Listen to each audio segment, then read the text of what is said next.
Hey YouTube, Dawson Rider here with my review of Kamen Rider Ex-Aid, episode 5. So overall, I want to say I thought this was another solid episode for the most part, and I like the way that things are moving, and we haven't hit a real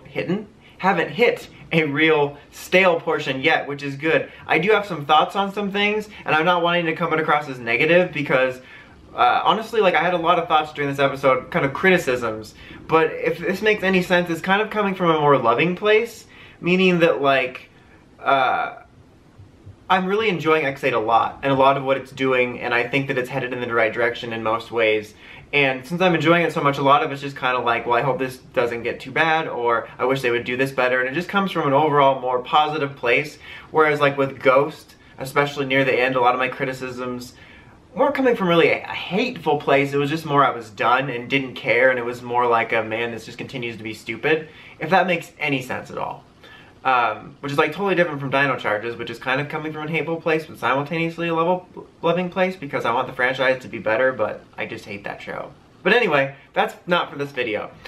Things I wanted to talk about in this video was, first of all, this is a smaller point, is the pacing, because I've seen a couple people say they thought Ex-Aid was moving too fast in general in terms of the introduction of the writers, which I kind of disagree with. I think it was the perfect pacing for introducing writers. It was sort of similar-esque to the way Genm did it. I like that you just got, you know, an episode for each of them essentially as a debut, and that seemed right. Some other series that have multiple writers, whether it's large scale or smaller scale, sometimes even introduces them all with within one or two episodes. And I thought the pacing for that was pretty perfect. But this week we did start getting the level 3s, which are essentially their form changes, which I'm just gonna think that's what it is. I mean, I know that's what it is, but you could categorize it in different ways, whether you see it as like a drive armament or a full-on form change. But anyway, we did start that, and I kind of have mixed feelings about it. Not necessarily wholly negative, because I like a lot of the way it was done, but I also wish there would have been a buffer, because in this way, it does remind me a little bit of Ghost's pacing, where I'm like, okay, we introduced all the new writers, cool, but now we're immediately getting to the forms. And this episode we got Ex-Aids, and the next week looks like we're getting, I think, Braves? I don't remember if it's Braves or Snipes, but I think it's Braves. But, so like, we're already getting them in a row, and I would have liked at least a one episode buffer. Back not that long ago, I kind of liked the way Sentai did it. I think around Geki Ranger was a good example in terms of like auxiliary mech, where they would do auxiliary mech debut, buffer episode where you didn't have anything new debuting, and then the next debut. And I liked that because it didn't make it feel like you were throwing the toys at us, like here's this, and it felt more natural. It's like, here's this cool new thing, now we have it for a little bit, enjoy this, it's exciting, and then the next thing's around the corner. It's still a bit quicker nowadays, but I just think that just one episode buffer would be nice. And like with this, I think it would have been cool. I think it would have been fine to introduce the level 3 concept, or the Gashat's already there, but I mean, you know, we were introduced to the concept last week with Genmu, but I'm talking about like to the main writers getting them, and have this episode be about that monster being created of it, and then get the Gashat at the end, and then transform next week. I think part of me wants that because it felt like it was moving a little less fast, but I also liked that once Ex-Aid like shifted into gear, like drive style, he recognized, I need to take out this bugster, take the Gashat back, and I need its powers to take on Genmu. So I really liked that, which is why I'm kind of torn, and it's one of those situations where I am having an internal argument with myself, but my point is I just don't want it to see it becoming that Ghost pacing where it's too fast, but I like things about the way they did it. And one thing positive I will say that they did over Ghost in terms of a slightly faster movement of introduction is it felt like an event. Like with Ghost, everything felt so incidental, like, oh look, here's this form, we got it. And usually when you get a new form or rider or Zord or whatever it is, it always feels like a story.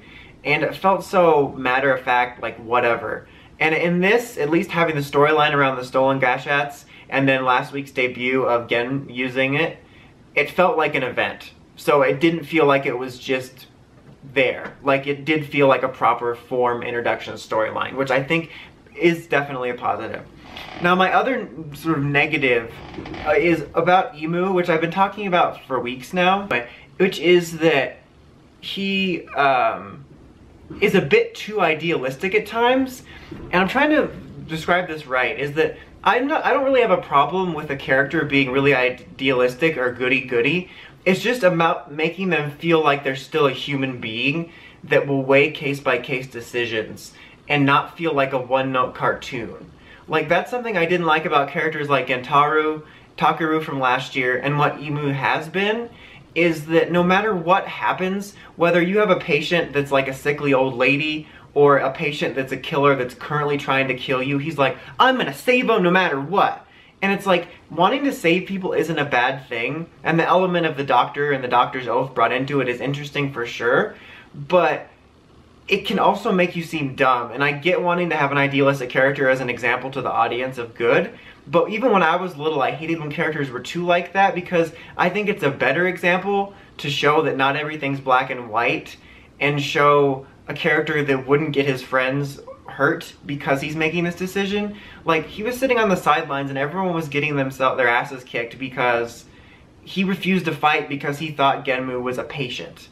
And getting his friends hurt, or I guess his workplace proximity associates hurt, I think makes him a worse hero by having this ideal that doesn't work. I think you need to have a character that's good like that, but that will weigh decisions on a case-by-case basis. And like I said, the doctor thing as an interesting element. I mean, they've done storylines like that in Grey's Anatomy where they'll treat a death row patient, but then again, the death row patient isn't in armor trying to attack the Grey Sloan interns. So, and I especially think in this situation, he wasn't defenseless. So I think helping to fight him wouldn't have been bad. It just makes him come off as overly goody and not a human being that makes decisions. Just, he has one response to everything, which is, oddly enough, given the video game themes, like an NPC. No matter what you click on him, or when you click on him, he'll say the same thing. And I don't like that. And I'm hoping that this episode was a turning point for that, because the director guy, or the boss guy, Genmu, had a discussion with him about, it's good that you have this good heart, basically, but someone might take advantage of it someday and basically shatter your illusions, so don't let that happen.